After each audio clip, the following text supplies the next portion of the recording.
کہ کیا عمران خان کو گرفتار کیا جائے گا، تو ان کا کہنا تھا کہ مجھ پر موقوف ہو تو میں تو فی الفور گرفتار کر لوں، لیکن میں عمران خان کو کوئی 751 اور کوئی چھوٹے موٹے مقدمے میں تو نہیں گرفتار کروں گا، میں منتظر ہوں کابینہ کی اجازت کا، جس وقت مجھے کابینہ کا اشارہ ملتا ہے میں عمران خان کو فی الفور گرفتار کروں گا۔ اور مزید ان کا یہ کہنا تھا کہ کابینہ جو ہے اب وہ غور کر رہی ہے، اور مجھے امید ہے کہ اب جو سپریم کورٹ کا حکم نامہ آ گیا ہے ہم اس سے بغاوت نہیں کر سکتے۔ جی ناظرین، ذرا اس فیصلے کی جو آج تحریری فیصلہ جاری کیا ہے سپریم کورٹ نے، تھوڑا سا غور کریں تو ٹائمنگ دیکھیں کہ عین جب ضمنی الیکشن کی مہم عروج پر ہے، 2 روز باقی ہیں، 17 جولائی کو اتوار کو پنجاب کی 20 سیٹوں پر وہ جو منفرد اراکین اسمبلی تھے پنجاب کے، ان پر ضمنی الیکشن ہونے جا رہا ہے، اور اب تک کے جتنے سروے ہیں، جتنی غیر جانبدار رپورٹس ہیں، وہ یہ کہتی ہیں کہ پی ٹی آئی کا گراف بہت بلند ہے، پی ٹی آئی اکثریت سے بہت سے حلقوں میں جیت رہی ہے، نون لیگ کو بڑی مشکل پیش آ رہی ہے۔ تو ایسے میں ٹائمنگ دوبارہ میں دہرا رہا ہوں کہ غور کریں کہ اچانک وہ فیصلہ جو 4 ماہ سے پینڈنگ تھا، تحریری فیصلہ جاری نہیں کیا گیا تھا سپریم کورٹ نے ڈپٹی اسپیکر قاسم سوری کی رولنگ پر جو انہوں نے ایکشن لیا تھا، اب اس کا فیصلہ اچانک آج ہی کیوں؟ یہ ایک بنیادی سوال ہے۔ وہ فیصلہ مہینہ پہلے کیوں نہیں آ گیا، 15 دن پہلے کیوں نہیں آ گیا، 17 جولائی کے بعد بھی آ سکتا تھا۔ اب ہوا کیا ہے کہ آج جناب ایک اچھا خاصا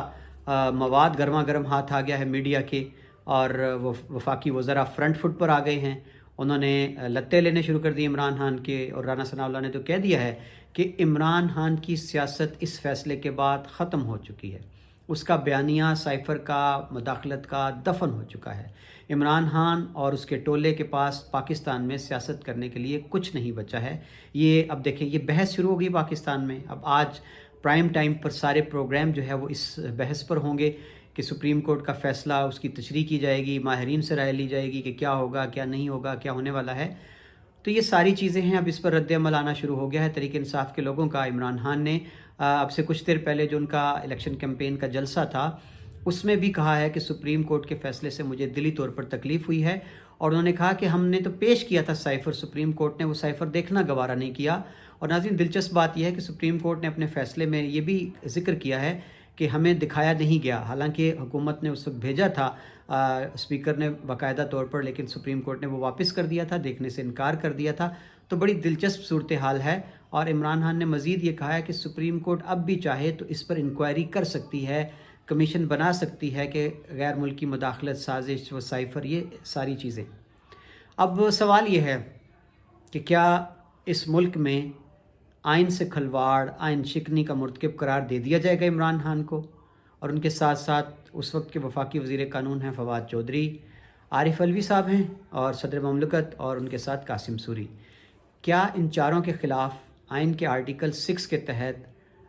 آئین سے غداری اور بغاوت کے زمرے میں مقدمہ درج ہو جائے گا، ریفرنس دائر کر دیا جائے گا، ان کو نااہل کیا جائے گا، ان کے خلاف فوجداری مقدمہ چلا کر گرفتار کیا جائے گا، اور اس کی سزا موت ہے؟ یہ ایک سوالیہ نشان ہے آج۔ اور یہاں اس موقع پر ایک صحافی نے سوال کیا رانا ثناء اللہ سے کہ متی اللہ جان سے، جی انہوں نے سوال کیا کہ جو سب سے بڑا آئین توڑنے والا ہے، پرویز مشرف کی جانب ان کا اشارہ تھا، اس کے خلاف ابھی تک آرٹیکل 6 کے تحت کارروائی کیوں نہیں ہوئی؟ اس پر رانا ثناء اللہ نے کہا کہ وہ تو سامان عبرت بن چکے ہیں، ان کا ہونا نہ ہونا برابر ہے، وہ تو نو مور، اب وہ مزید ہے ہی نہیں، ان کے خلاف کیا کارروائی کرنی ہے، ان کو گرفتار بھی کیا کرنا ہے، گرفتار تو کسی جیتے جاگتے وجود کو کیا جاتا ہے۔ تو ناظرین، اب آج سے اس ملک میں ایک نئی بحث کا آغاز ہونے جا رہا ہے، ایک نیا پاکستان میں ایک باب کھلنے والا ہے، ایک نئی بحث کا آغاز ہو چکا ہے، اور فواد چودھری کا بیان بھی بڑا بانی خیز ہے کہ اگر آرٹیکل 6 لگنا ہے اس ملک میں تو پھر گردنیں اتنی ہیں کہ رسے کم پڑ جائیں گے، یعنی کس کس کے خلاف آئین شکنی کا مقدمہ درج ہوگا۔ ناظرین، یہ آج کا فیصلہ جو ہے آنے والے دنوں میں پاکستان کی سیاست پر کیا اثرات رونما کرے گا، پاکستان میں جو پنجاب میں ضمنی الیکشن ہونے جا رہا ہے 17 کو، اس پر اس فیصلے کے کیا اثرات ہوں گے، یہ اگلے دن بڑے اہم ہیں۔ اس سے صورتحال بڑی کھل کر سامنے آ جائے گی، اور جو پاکستان کی سیاست اور بحران ہیں، آنے والا ہر دن ان بحرانوں کو سنگین کرتا چلا جا رہا ہے۔ سر دست دیکھنا یہ ہے کہ کیا پاکستان کی اس وقت سب سے مقبول ترین جماعت سب سے زیادہ ووٹ لینے والی جماعت، کیا اس کے لیڈران کو غداری کے مقدمے میں، بغاوت کے مقدمے میں، آئین شکنی کے مقدمے میں نااہل کر کے کیا ان کے خلاف مقدمات درج کر کے کیا ان کو تختہ دار تک لے جائے گا؟ یہ بڑا دلچسپ سوال ہے۔ یہ تھا میرا آج کا ویلاگ۔ اپنی قیمتی رائے دینا مت بھولیے گا۔ اللہ حافظ۔